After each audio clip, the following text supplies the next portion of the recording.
الحمد لله رب العالمين، والصلاة والسلام على سيد المرسلين. أما بعد، فأعوذ بالله من الشيطان الرجيم. بسم الله الرحمن الرحيم.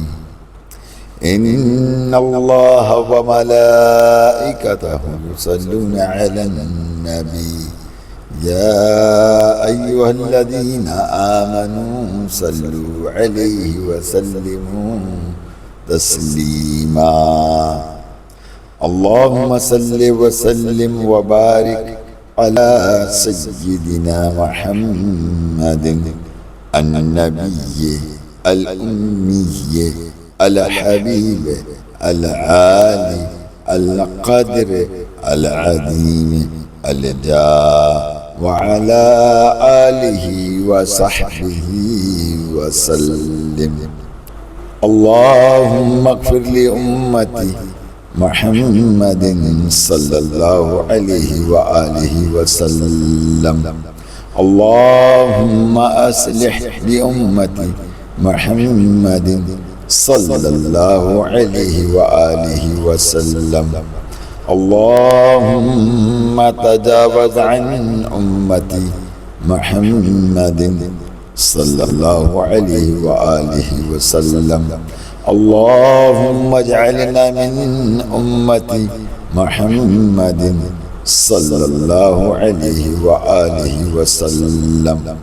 سرکار مدینہ علیہ الصلاۃ والسلام پر درود پاک پڑھنے کے حوالے سے فرمان مصطفیٰ صلی اللہ علیہ وآلہ وسلم ہے، جس نے مجھ پر ایک بار درود پاک پڑھا، اللہ عز و جل اس پر 10 رحمتیں نازل فرماتا ہے، 10 گناہ مٹاتا ہے اور 10 درجات بلند فرماتا ہے. صلو علی الحبیب. اللہم صلی وسلم وبارک علی سیدنا و مولانا محمد النبی الامی الحبیب العالی القدر العظیم الجاہ وعلی آلہ واصحابہ وبارک وسلم. صلاۃ و سلام علیک یا سیدی یا سیدی یا رسول اللہ. میرے میٹھے اور محترم اسلامی بھائیو، ربیع غوث کا مہینہ، یعنی میرے غوث پاک کا مہینہ، جسے ربیع الآخر کہا جاتا ہے، یہ مہینہ ہمارے درمیان موجود ہے اور ولیوں کے سردار حضرت شیخ عبد القادر جیلانی رضی اللہ تعالی عنہ،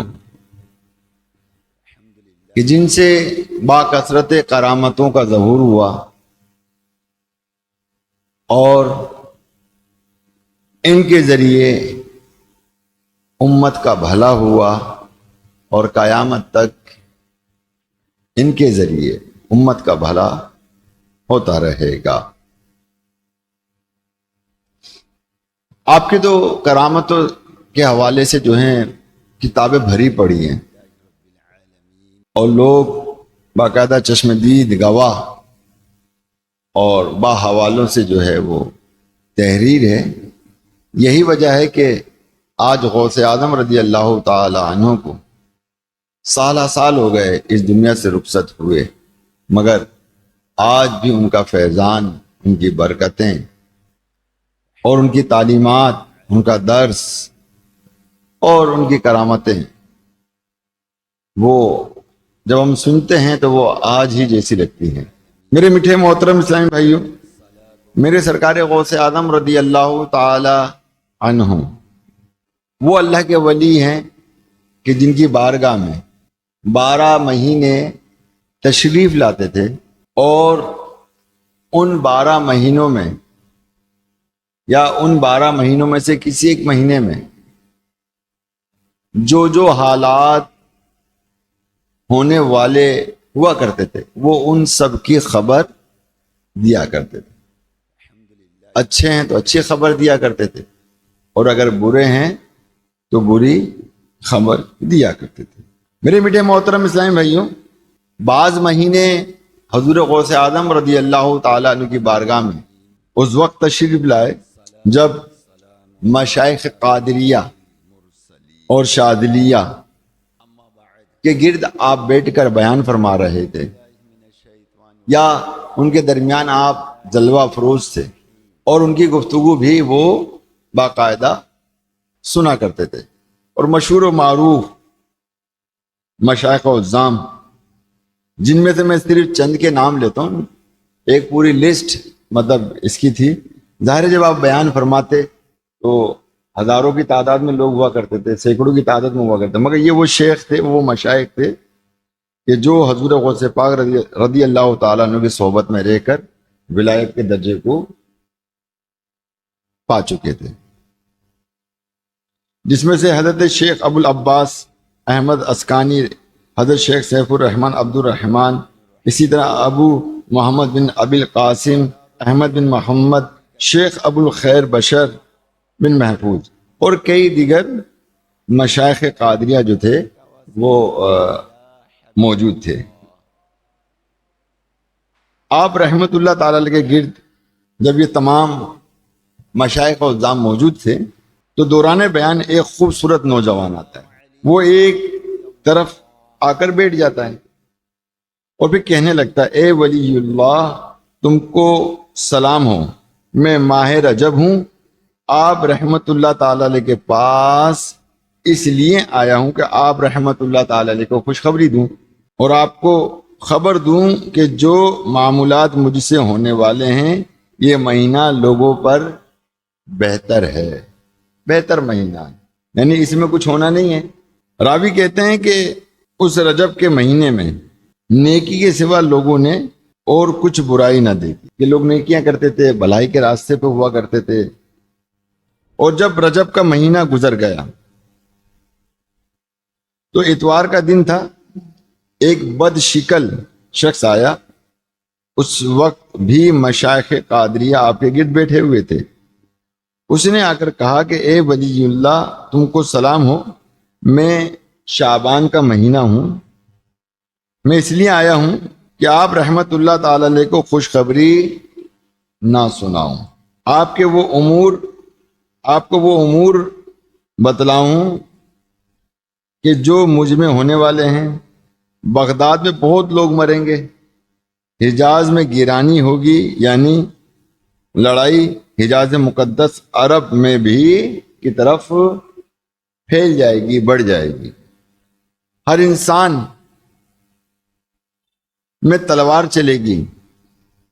سو ویسا ہی ہوا اور بغداد میں بڑی بیماری پڑی اور خبر آئی کہ عرب میں بڑی لڑائی ہوئی ہے اور خراسان میں بھی تلوار چلی ہے.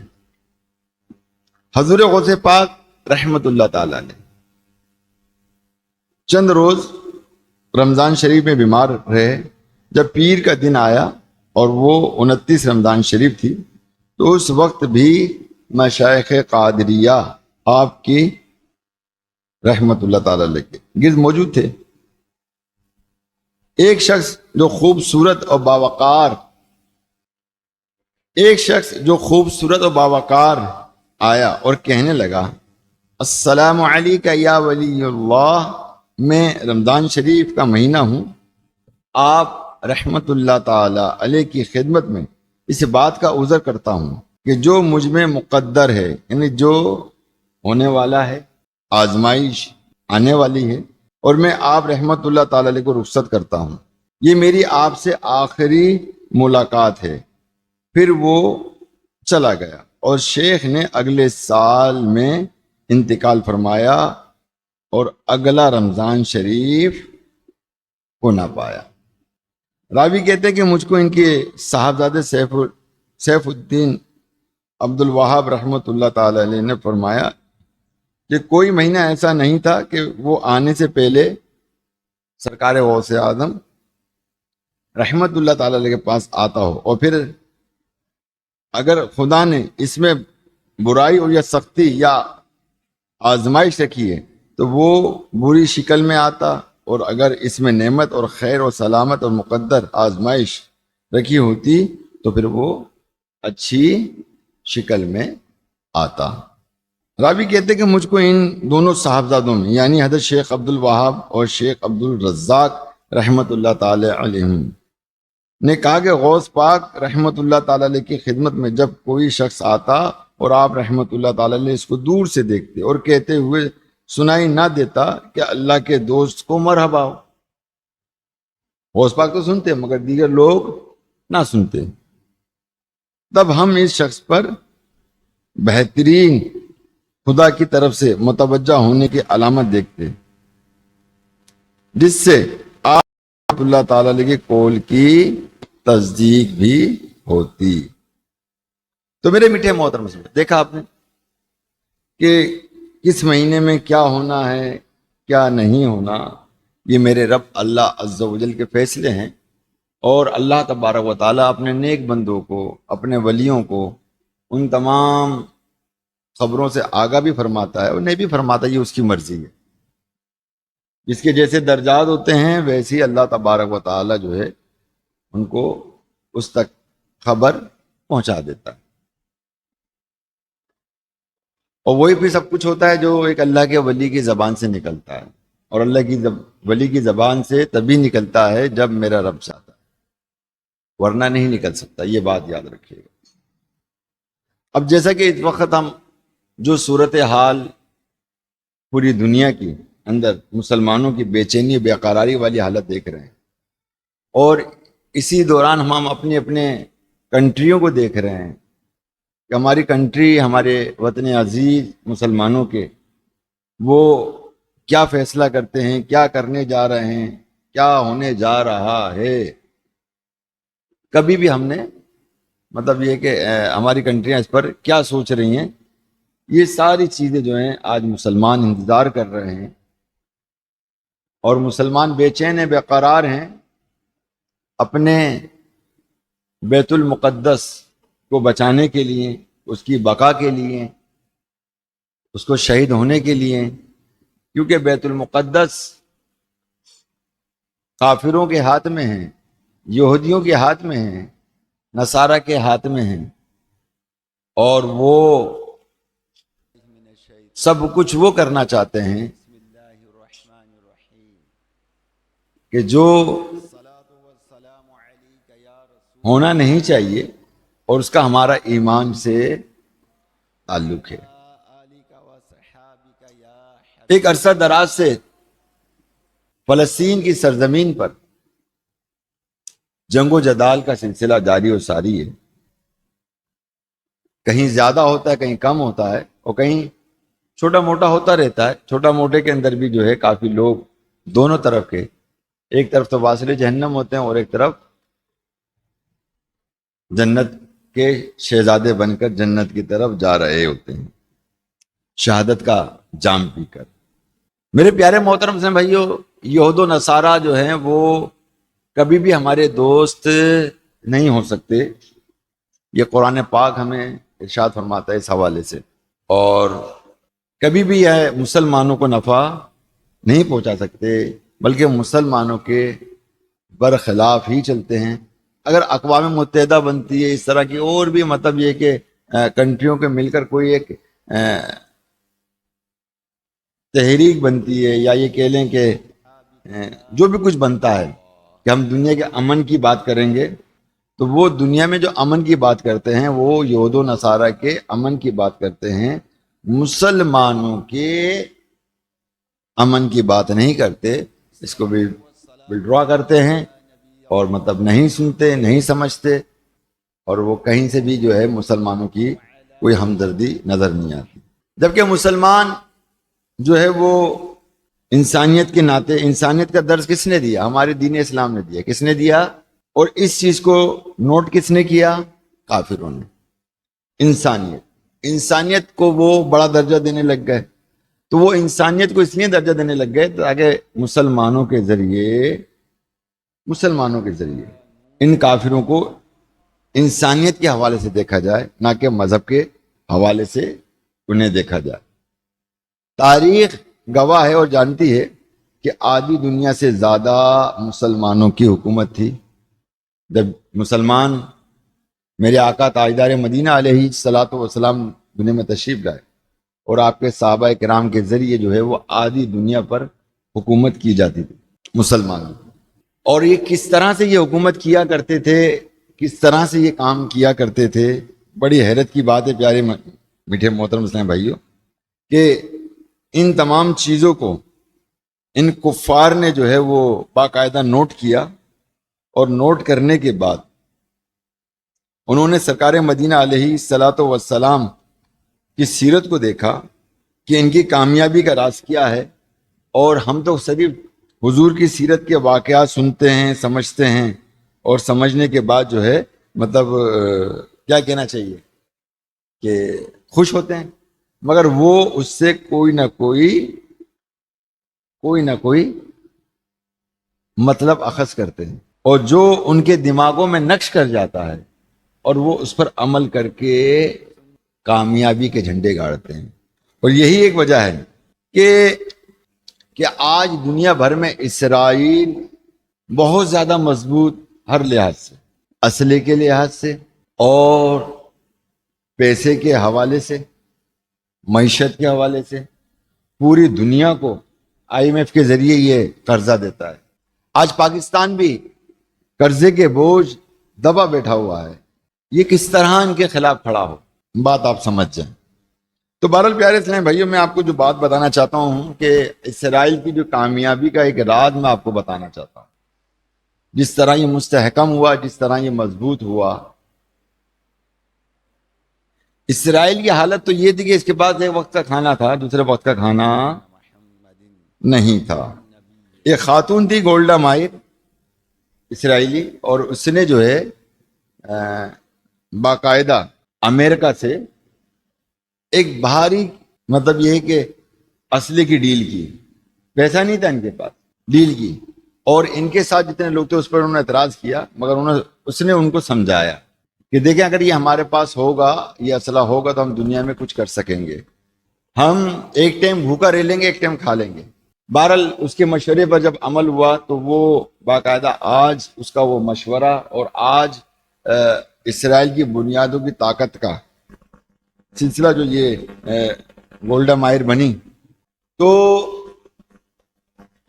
جب یہ ایک عروج پر آ کر بیٹھ گئے، یہاں تک کہ آپ کو پتہ ہے اس نے امریکہ کو بھی کھوکھلا کر دیا ہے، امریکہ کو بھی اس نے اپنے قبضے میں کر لیا ہے، اتنا یہ مضبوط ہو چکا ہے۔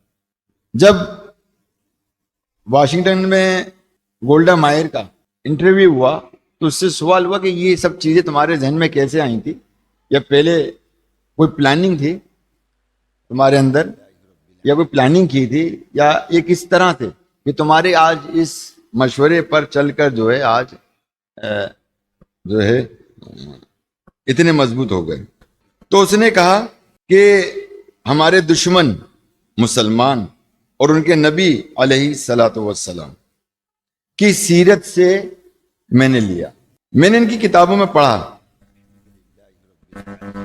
میں نے ان کی کتابوں میں پڑھا کہ جب حضور علیہ الصلوۃ والسلام کا وصال ہوا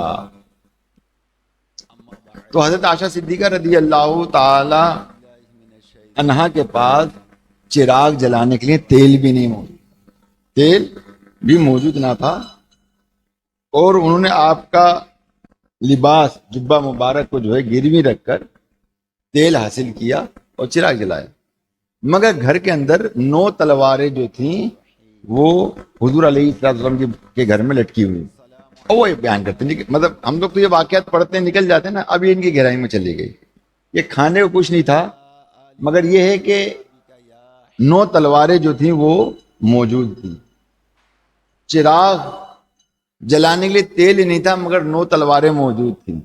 یہ چیز اس نے نوٹ کی اور کہا کہ یہی چیز کو سمجھ کر، کیونکہ تاریخ گواہ ہے کہ یہ مسلمانوں نے آدھی دنیا پر حکومت کی۔ تو پیارے میٹھے محترم اسلام بھائیو، یہ تمام چیزیں جو ہیں کتابوں کا مطالعہ کر کے، یہ تو ہم پر ہی ظلم و ستم کر رہے ہیں، سیرت مصطفیٰ کو پڑھ کر، اور مطلب یہ کہ ہم پہ ظلم و ستم کر رہے ہیں، مگر ہم کیسے ہیں کہ جو ہم اپنے دین کو نہ سمجھتے ہیں نہ پڑھتے ہیں، اور ہم مطلب یہ کہ اتنی الجھنوں میں اپنے آپ کو پھنسا لیا ہے کہ بس ہم نے جو ہے اپنی مسجدوں کو ویران کر دیا ہے، اپنے گھر کے مصلاؤں کو دھولا مٹی میں ڈال رکھا ہے، کبھی اسے مطلب یہ کہ بچھاتے نہیں ہیں کہ چلو کچھ نماز ادا گھر میں بھی ادا کر لیں، کبھی ہم قرآن پاک کو نہیں دیکھ پاتے کہ قرآن پاک جو ہے وہ گلاف میں پڑا ہوا، اس پہ بھی دھولا مٹی ہے، اس پہ دھولا مٹی کس طرح جھاڑنا چاہیے اس کا بھی نہیں پتا ہے، نہیں پتا ہمارے کو، کیونکہ دھولا مٹی کیوں ہے اس پر، کھلتا نہیں ہے تبھی تو نہیں ہے، کھلے گا تو دھولا مٹی بھی نہیں ہوگی، ایسے ہی نا۔ تو کہنے کا مقصد ہے میرے میٹھے محترم اسلام بھائی، آج جو فلسطین میں ظلم و ستم ہو رہا ہے، اے مسلمانوں، یہ تمہاری اپنی ہی وجہ سے ہو رہا ہے۔ آج دل رو رہا ہے، غزہ کے اندر 1000 سے زائد بچے بچیاں مسلمانوں، عورتیں مرد رات کو شہید کر دیا گیا۔ اور یہ آپ کو بتا دوں کہ ہمارے مسلمانوں پر کو شہید کرنے کے بعد یہ یہودی باقاعدہ یہ ویڈیوز آ چکی ہے کہ وہاں کھڑے ہو کر ان کے منہ پہ پیشاب کر۔ ہمارا دین تو کسی غیر مسلم کی لاش کی بھی بے حرمتی کرنے کا حکم نہیں دیتا، انہیں دیکھیے کہ وہ کیا کچھ نہیں کر رہے ہیں۔ اور ان خبیث یہودیوں کو دیکھیے، یہ 1943 میں فلسطین میں پہنچے اور پناہ مانگنے کے لیے پہنچے تھے، یہ ہمیں پناہ دے دیں، کیونکہ جب ہٹلر نے یہودیوں کو تباہ اور تاراج کر کے جرمنی سے بھگایا تھا، نکالا تھا ان کو جرمنی سے، تو اس وقت دنیا کا کوئی بھی ملک ان یہودیوں کو پناہ نہیں دیتا تھا، یہاں تک کہ نہ امریکہ، نہ فرانس، نہ کیوبا، نہ کینیڈا سمیت دیگر ممالک نے یہودیوں کو پناہ دینے سے منع کر دیا تھا، اور ان کے کھچاکھچ جہاز بھرے ہوئے آتے تھے اور اس کو واپس لوٹا دیا کرتے تھے۔ پھر یہ انہوں نے فلسطین کی طرف رخ کیا، اور رخ کرنے کے بعد انہوں نے جو ہے پلے کارڈ آویزہ کیے جس میں لکھا تھا جرمنی نے ہمارے گھر بار اہل و عیال کو تباہ کر دیا ہے، آپ ہماری امید کو مت کچلنا۔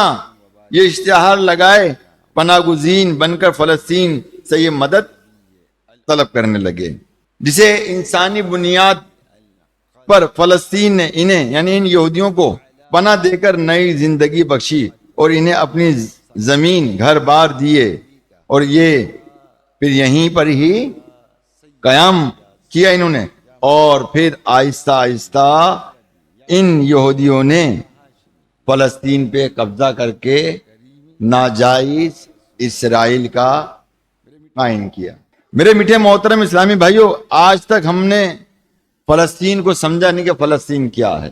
ہم مسلمان سے محبت کرتے ہیں، پیار کرتے ہیں، تو آؤ میں بتاؤں کہ فلسطین کی سرزمین کیا چیز ہے۔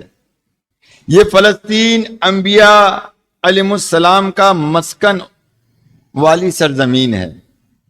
حضرت ابراہیم علیہ السلام نے فلسطین کی طرف ہجرت فرمائی، اللہ تبارک و تعالی نے حضرت لوط علیہ السلام کو اس عذاب سے نجات دی جو ان کی قوم پر اسی جگہ نازل ہوئی۔ حضرت داؤد علیہ السلام نے اسی سرزمین پر سکونت رکھی اور یہیں اپنا ایک محراب بھی تعمیر فرمایا۔ حضرت سلیمان علیہ السلام اسی ملک میں بیٹھ کر ساری دنیا پر حکومت فرمایا کرتے تھے۔ چونٹی کا وہ مشہور واقعہ جس میں ایک چونٹی نے اپنی باقی ساتھیوں سے کہا تھا کہ اے چونٹیوں اپنے بلوں میں گھس جاؤ، اور یہ اس ملک میں واقع اسقلان شہر کی ایک وادی میں پیش آیا تھا جس کا نام بعد میں وادی نمل یعنی چونٹیوں کی وادی رکھ دیا گیا تھا، وہ بھی اس میں یہ۔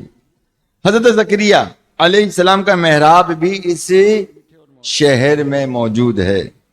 حضرت موسیٰ علیہ السلام نے اسی ملک کے بارے میں اپنے ساتھیوں سے کہا تھا کہ اس مقدس شہر میں داخل ہو جاؤ۔ انہوں نے اس شہر کو مقدس، اس شہر کے شرک سے پاک ہونے اور انبیاء علیہ السلام کا مسکن ہونے کی وجہ سے ارشاد فرمایا تھا کہ یہ انبیاء علیہ السلام کی سرزمین ہے۔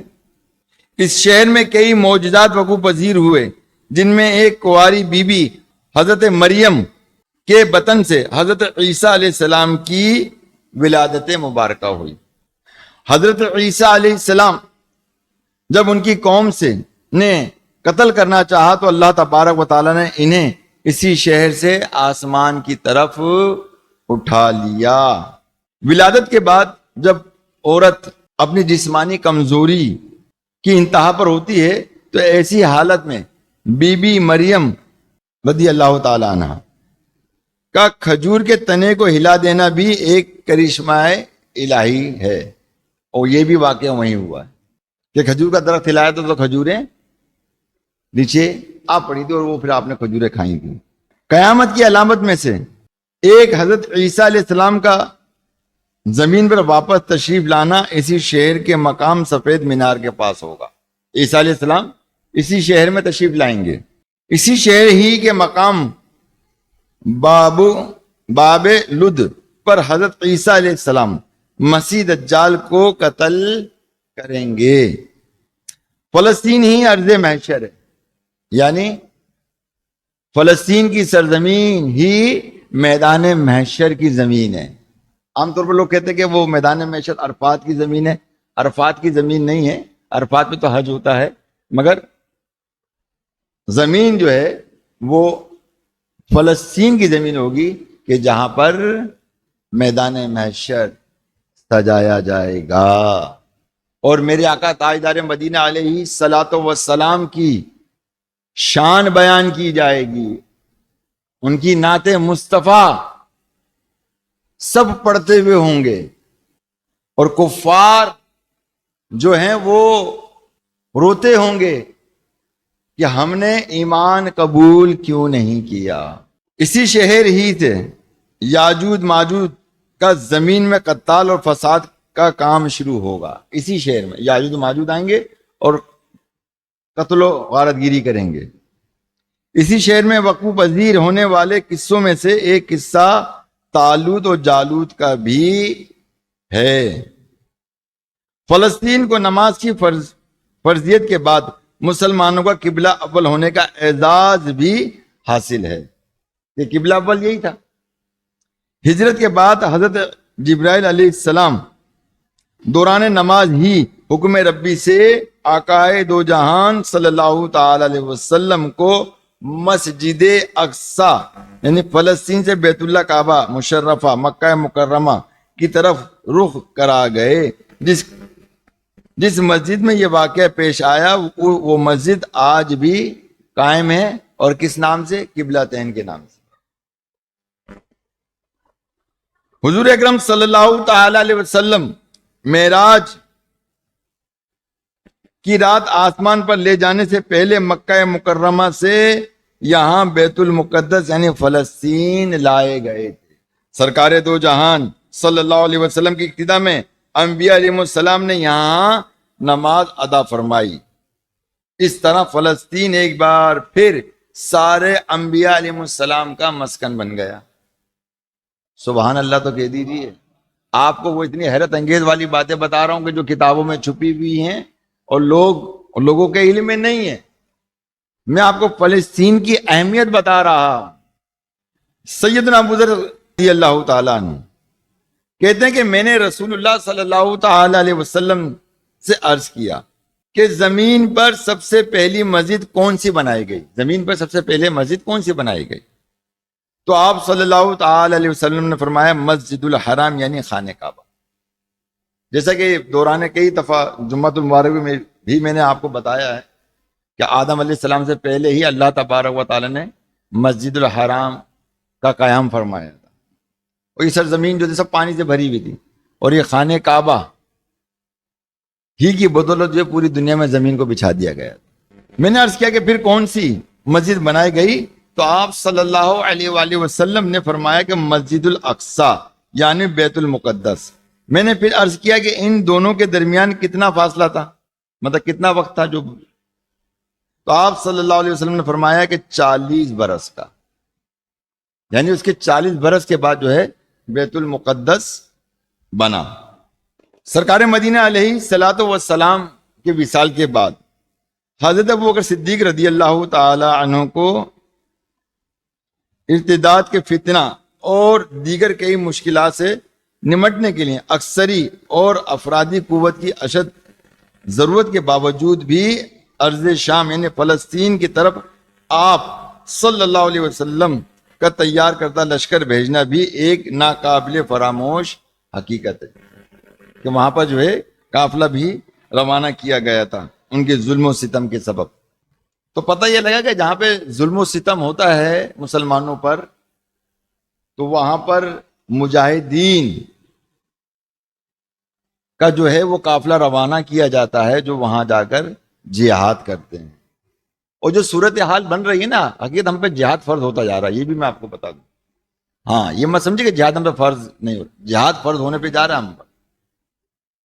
آج اگر فلسطین کی باری ہے تو ان کا جو ایک ناپاک ارادہ جو نا وہ یہ ہے کہ ہم نے پوری دنیا پہ قبضہ کرنا ہے. کیا کرنا ہے؟ پوری دنیا پہ قبضہ. اور یہ بڑی سازشی قوم ہے. اس سازش کے سبب ہی ان کو مدینہ پاک سے نکالا ہے. کہاں سے نکالا ہے؟ مدینہ پاک سے نکالا ہے. اب سنیے کہ اسلام کے سنہری دور فاروقی میں یعنی فاروق اعظم رضی اللہ تعالیٰ عنہ کے دور میں دنیا بھر کے فتوحات کو چھوڑ کر محض فلسطین کی فتح کے لیے خود سیدنا عمر رضی اللہ تعالی عنہ کا چل کر جانا اور یہاں پر جا کر نماز ادا کرنا اس شہر کی عظمت کو اجاگر کرتا ہے. یعنی حضرت عمر فاروق رضی اللہ تعالی عنہ جو ہے خود تشریف لے گئے تھے اور اس فلسطین کو آپ نے فتح کیا. اب وہ کس طرح سے فتح ہوا آئیے میں آپ کو بتا. یہ بھی کچھ کم لوگوں کو پتا ہوگا کہ مسلمانوں نے فلسطین کو فتح کیا, فتح ہو گیا, مگر وہاں کے عیسائیوں نے کہا کہ ہم چابیاں تمہیں ہرگز نہیں دیں گے, مر جائیں گے. چابیاں تمہیں ہرگز نہیں دیں گے, مر جائیں گے. پہلے تم اپنے امیر المومنین کو بلائیں. اور جب حضرت امیر المومنین تشریف لائے ان سے انہوں نے کچھ سوال نہیں کیا. انہوں نے جو لباس پہنا ہوا تھا اس پہ لگے پیوند کو گننے لگ گئے. کس کو؟ پیوند کو گننے لگ گئے. اور کہا کہ ہماری کتابوں میں لکھا ہے کہ جب آخری نبی دنیا میں تشریف لائیں گے ان کے جو ساتھی یعنی صحابہ کرام جو صحابی ہوں گے جو فلسطین کو لینے آئیں گے, جو فلسطین کو لینے آئیں گے اس کے اوپر جو لباس ہوگا اس پر 12 پیوند لگے ہوں گے. فلسطین فتح ہو گیا. یہ امیر المومنین کا حال ہے. اور آج ہمارے لوگوں کا کیا حال ہے؟ ہمارا اپنا حال کیا ہے؟ کبھی ہم نے اپنے کپڑوں پہ پیوند نہیں لگایا ہوگا, بلکہ اس کپڑے کو چھوڑ دیا ہوگا. ایسے ہی ہے نا, پیوند نہیں لگایا ہوگا. پیوند لگائیے, سنت کو زندہ کیجئے. سرکار کی بھی سنت ہے, میرے صحابہ کرام کی بھی سنت ہے, صحابہ کرام کی بھی سنت ہے. بیت المقدس کا جو نام بیت المقدس قرآن سے پہلے تک ہوا کرتا تھا اور قرآن نازل ہوا تو اس کا نام مسجد اقصی رکھا گیا. اور بیت المقدس اس شہر کی اس تقدیس کی وجہ سے ہے کہ جو اسے دوسرے شہروں سے ممتاز کرتی ہے. اور اس شہر کے حصول اور اسے رومیوں کے ظلم و ستم سے بچانے کے لیے 5000 سے زیادہ صحابہ کرام علیہم رضوان نے جام شہادت نوش فرمائی ہے. کتنے؟ بولیے, قربانی دیکھیے صحابہ کرام کی. 5000.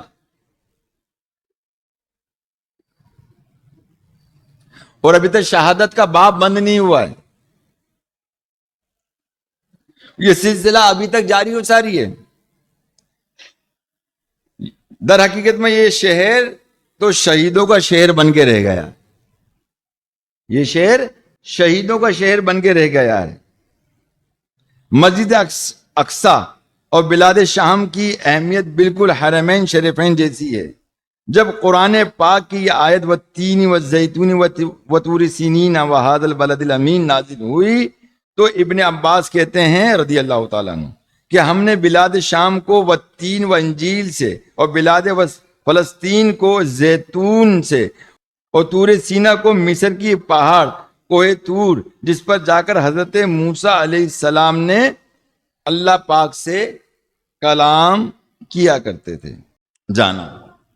میرے میٹھے محترم اسلامی، اللہ تبارک و تعالیٰ قرآن مجید میں ارشاد فرماتا ہے وَلَقَدْ كَتَبْنَا فِي الزَّبُورِ مِن بَعْدِ الذِّكْرِ أَنَّ الْأَرْضَ يَرِثُهَا عِبَادِيَ الصَّالِحُونَ، اور بے شک ہم نے نصیحت کے بعد زبور میں لکھ دیا کہ اس زمین کے وارث میرے نیک بندے ہوں گے، کہ اس کے جو وارث ہیں وہ اللہ کے نیک بندے ہوں گے۔ وَلَقَدْ كَتَبْنَا فِي الزَّبُورِ مِن بَعْدِ الذِّكْرِ، اور بے شک ہم نے نصیحت کے بعد زبور میں لکھ دیا کہ ایک قول یہ ہے کہ اس آیت میں زبور سے وہ تمام کتابیں مراد ہیں کہ جو انبیاء علیہ السلام پر نازل ہوئیں، اور ذکر سے مراد لوح محفوظ ہے، اور آیت کا معنی یہ ہے کہ لوح محفوظ میں لکھنے کے بعد ہم نے تمام آسمانی کتابوں میں لکھ دیا۔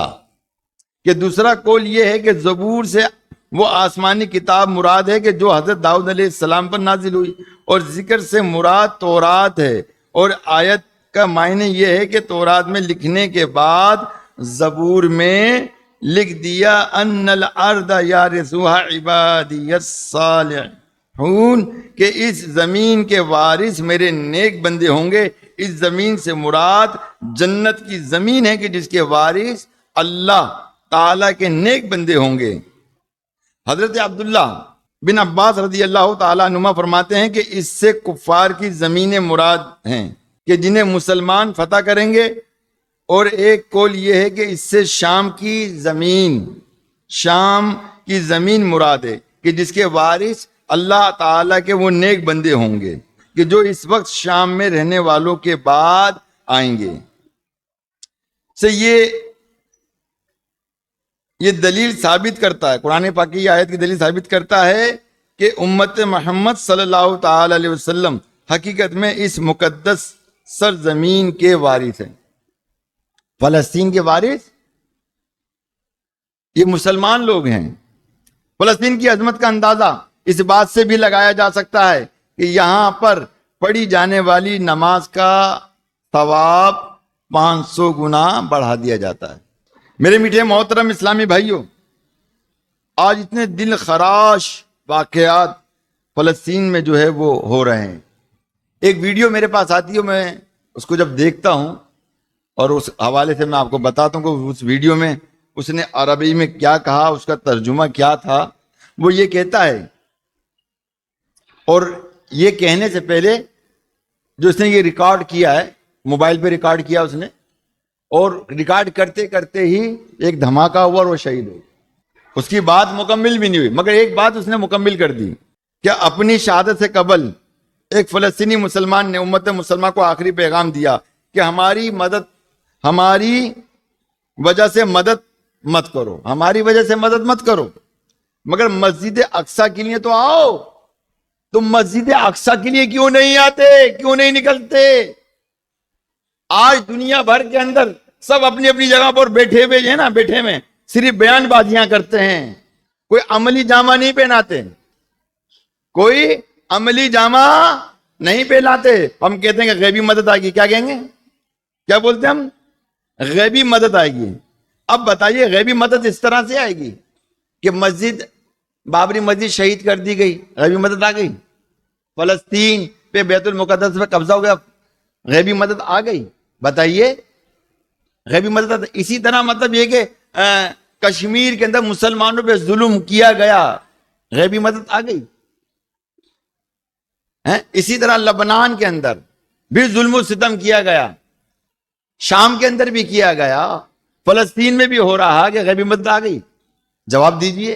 غیبی مدد اس طرح نہیں آتی، غیبی مدد تو اس طرح آتی ہے، اس طرح آتی ہے کہ جب صحابہ کرام بدر کے مقام پر پہنچتے ہیں 313 کی صورت میں، اور 1000 کا لشکر ہوتا ہے، اور دین کی بقا کے لیے، دین کو بچانے کے لیے، اللہ کی رضا حاصل کرنے کے لیے وہ تلوار کو اٹھاتے ہیں، تو پھر غیبی مدد آتی ہے،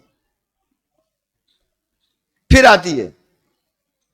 یہاں تو لوگ جو نا بالکل ہی مطلب یہ کہ خاموش ہو کر بیٹھے ہوئے ہیں، کیونکہ اس نے پورے سال پلاننگ کی ہے۔ آپ کو پتا ہے اسرائیل نے پورے کئی سالوں سے پلاننگ کی ہے، کئی سالوں سے، کہ ہم نے جو ہے ان تمام کنٹریوں کو بالکل مطلب کیا کر دینا نا، پیدل کر دینا ہے. ان کے بعد کیوں نہ طاقت ہو، قوت ہو، اسلحہ ہو، سب کچھ ہو، مگر اس کے باوجود بھی وہ کچھ نہ کر سکیں. آج اس کنڈیشن پہ اس نے ہمیں لاگے کھڑا کر دیا. غیبی مدد ایسے نہیں آئے گی. غیبی مدد جب آئے گی جب ہم اپنے گھروں سے نکل کر اپنے مسلمان بھائیوں کی اور بیت المقدس کی آزادی کے لیے نکلیں گے. دعا کیجئے کہ ہم تو کچھ نہیں کر سکتے، ہم تو یہاں سے دوسرے ملک بھی بآسانی نہیں جا سکتے. بھائی جا سکتے تو بتا دیں کہ پاسپورٹ چاہیے، ویزا چاہیے، وجہ چاہیے جانے کی، یہ تمام چیزیں چاہیے تو ہم ایک کنٹری سے دوسری کنٹری جاتے ہیں. تو ہم تو بظاہر کچھ نہیں کر سکتے، کم از کم یہ دعا کریں اے رب العالمین صلاح الدین ایوبی جیسا بندہ ہمیں پھر عطا کر دے کہ جو ہمارے بیت المقدس کو آزاد کرا دے، ہمارے اپنی زندگی میں آزاد کرا دے. میں تو ایک عرصے سے دعا کر رہا ہوں کہ یا اللہ عز و جل ہم کو ہماری اپنی زندگی کے اندر بیت المقدس کو آزاد فرما دے، تاکہ بیت المقدس کا بھی ہم سفر کر سکیں، اس کی زیارت کر سکیں، وہاں نمازیں قائم کر سکیں، نمازیں پڑھیں، وہاں دعائیں کریں. وہاں انبیاء علیہ السلام کا شہر ہے، وہاں اللہ تعالیٰ کی ڈھیروں نشانیاں موجود ہیں. کیا ہیں؟ ڈھیروں نشانیاں موجود ہیں، تاکہ ان ڈھیروں نشانیوں کو سے ہم اپنے ایمان کو دیکھ کر تازہ کر سکیں. تو لہذا میرے میٹھے محترم اسلام، وہ شخص کیا کہتا ہے مرنے سے پہلے؟ کہتا ہے کہ مسجد اقصی کے لیے بچانے کے لیے آ جاؤ، ہماری مدد کے لیے مت آؤ. میں اتنا ہی کہا تھا کہ بمباری مسلسل چل رہی تھی اور کوئی بم آ کے اس کو لگا ہے اور وہ گھر کے اندر دیوار پر در پڑا اور وہ دب کر شہید ہو گیا. میرے میٹھے محترم اسلامی بھائیوں، دیکھیے یہ ساری چیزیں اللہ تعالیٰ کی طرف سے ہر مسلمان کے لیے آزمائش ہوتی ہیں. یہ بات یاد رکھیے. مقدر کے ایک معنی ہوتا ہے آزمائش کے، اس کے ہوتے ہیں آزمائش، کہ آزمایا جاتا ہے. اللہ تعالیٰ ہر بندے کو آزماتا ہے. اللہ تعالیٰ ہر بندے کو آزماتا ہے. یہ نہیں کہ نہیں ہے کہ کیا ایمان والے یہ سمجھتے کہ ہم انہیں آزمائیں گے؟ نہیں، بھول جاؤ کہ وہ رب العالمین کی ذات ہمیں جو ہے وہ آزمائے گی اور ہم آزمائش میں ہوں گے. ہم دیکھیں گے. آپ کو پتہ کتنے ہی اولیاء کرام نے جامع شہادت حاصل کی، خانقاہوں سے اٹھ گئے، اپنے مریدین، اپنے ارادت مندوں کو اٹھا لیا، ہاتھوں میں تلوار لے لی اور بغداد کے اندر کافروں کو مقابلہ کیا، اتنا مقابلہ کیا کہ خود شہید ہو گئے. میرے میٹھے محترم اس حوالے سے چند حدیث مبارکہ میں آپ کو بیان کرتا ہوں جو فلسطین کے مسلمانوں کے حق میں نظر آتی ہیں. حضرت انس رضی اللہ تعالیٰ عنہ سے مروی ہے، سرکار مدینہ علیہ الصلوۃ والسلام نے فرمایا کہ بڑا ثواب بڑی مصیبت کے ساتھ ہے، بڑا ثواب بڑی مصیبت کے ساتھ ہے. اور جب اللہ تعالیٰ کسی قوم سے محبت کرتا ہے تو انہیں آزماتا ہے، بس جو اس پر راضی ہوا اس کے لیے اللہ تعالیٰ کی رضا ہے اور جو ناراض ہوا اس کے لیے ناراضگی ہے. غور کرتے جائیے. میں حدیث پڑھوں گا، اگر میں اب اس پہ بیان کروں گا نا حدیث پر، مگر یہ توجہ دیجئے ان الفاظوں پر جو حدیث کے الفاظ ہیں کہ اللہ تعالیٰ آزماتا ہے اپنے بندوں کو، اپنے بندوں جس سے محبت فرماتا ہے اس کو آزماتا ہے. اگر اس کی شکایت نہیں ہے، وہ اللہ کی رضا پہ راضی ہے تو اس کے لیے اجر ہے، اور اگر وہ ناراض ہے تو اللہ تعالیٰ بھی اس سے ناراض ہے. حضرت سعد رضی اللہ تعالی عنہ روایت کرتے کہ میں نے عرض کیا کہ یا رسول اللہ صلی اللہ تعالی علیہ وسلم، لوگوں میں سب سے زیادہ سخت آزمائش کس کی ہوتی ہے؟ آپ صلی اللہ علیہ وآلہ وسلم نے فرمایا انبیاء اکرام علیہ السلام کی، پھر درجہ بدرجہ مقربین کی. آدمی کی آزمائش اس کے دینی مقام کے مطابق ہوتی ہے.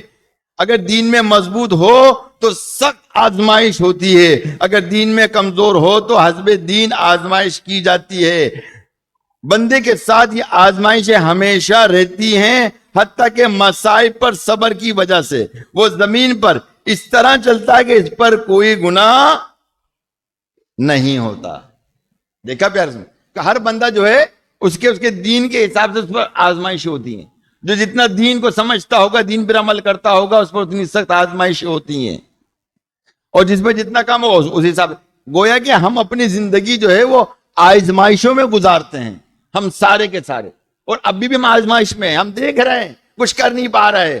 آپ کو پتا ہے کہ دنیا بھر میں کافی لوگوں کا حال یہ ہے کہ لوگوں کو دیکھ دیکھ کر لوگوں نے کھانا چھوڑ دیا ہے، کھانا اچھا نہیں لگ رہا ہے فلسطین کو دیکھ دیکھ کر. حضرت جابر رضی اللہ تعالی عنہ سے مروی ہے، قیامت کے روز جب مصیبت زدہ لوگوں کو ثواب دیا جائے گا تو آرام و سکون والے تمنا کریں گے. اب غور کر لیں، کاش دنیا میں ان کے چمڑے کینچیوں سے کاٹے جاتے. اندازہ کیجئے کہ وہ لوگ جو ہے وہ رش کریں گے ان لوگوں پر کہ جنہوں نے دنیا کے اندر مصیبت کو سہا ہوگا، تکالیفوں کو سہا ہوگا.